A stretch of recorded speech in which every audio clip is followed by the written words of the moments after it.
So what happened in the Masters? There was a collapse, and what happened? What happened yesterday? Because I didn't get to see any of the final round here. Jordan Spieth had a meltdown. Yeah, and that's that's kind of how the Masters can be, you know.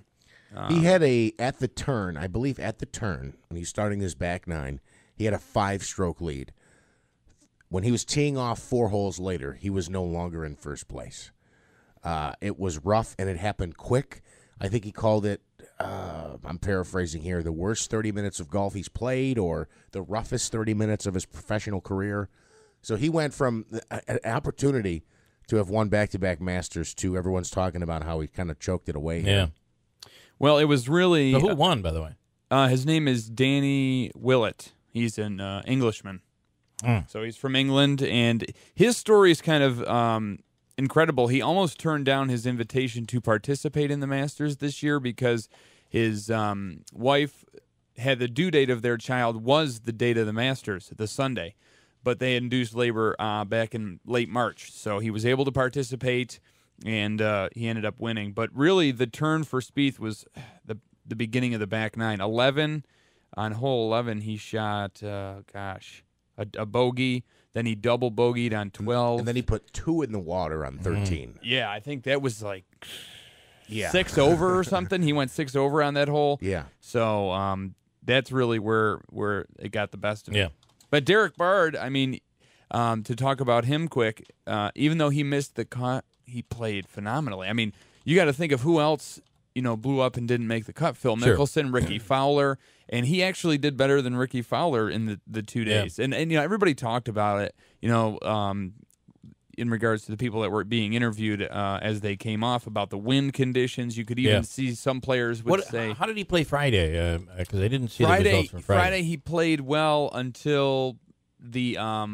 he needed flawless and spectacular on Friday. Until the back nine really got to him on Friday. We had a tough time with the back nine both Thursday and Friday. Right. But anyway, what an experience to be able to play there, an experience to take your brother and your family. I mean, what a great story this Derek Bard is. Another local guy is on the national scene right now, and that is Ryan Quinn, and he's now moved on to the live round on The Voice, which means that changes things a little bit. They get to work a little more with the arrangement of the song.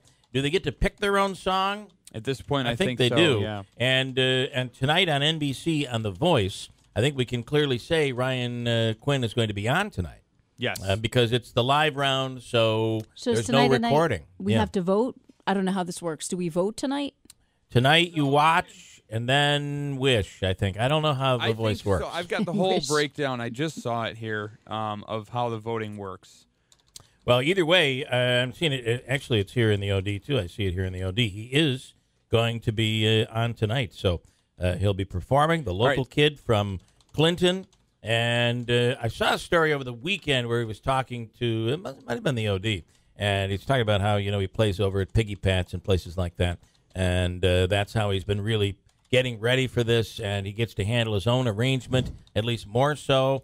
And he's really just going to, it's his job is going to be to knock it out of the park tonight, and it's live. So anything can happen. I have to laugh.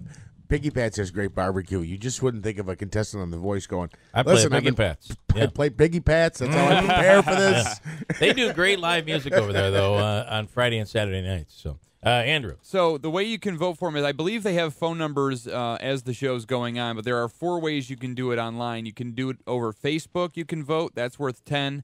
NBC website, 10 votes, and the Voice app, 10 votes. But here's a good way that I think NBC makes money is they have the song or the performance available on iTunes. So if you purchase the iTunes single, they get 1 vote per purchase, although if they reach the top 10 on the iTunes overall charts, that times 10 all the votes. Oh, okay. So there's 4 ways you can do that. Involved, but you could also vote for free, right? You can vote for free on the website. That no purchase necessary has got to be involved. So, all right, pretty cool. Last night I was at the Steve Martin show, and it was in Martin Short. It was an amazing show, and the place was packed.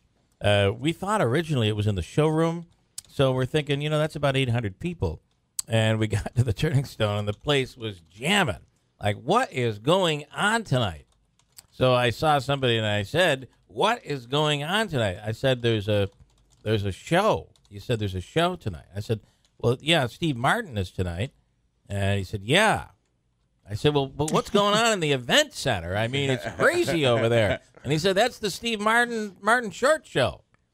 Oh, so that's like 8,000 people. Holy cow. Yeah, it's a different it was all sold out and quite an event. Oh, wow. And it was funny. It was jam-packed. And we'll talk. It was a unique show, too. It wasn't your typical Were comedy they together show, so. or one at a time? Together. And at one point, they were sitting in two chairs, and they were going back and forth and asking each other questions. It was kind of a put-down night. Each was putting down the other. And it was really a unique show. And they'd break into bluegrass music because I think they might have played 3 songs. Steve Martin, of course, plays the banjo. You remember, even with the arrow on his head and all that. But he is he's very proficient in banjo playing. It was quite an amazing show. Quick update from Christine right now.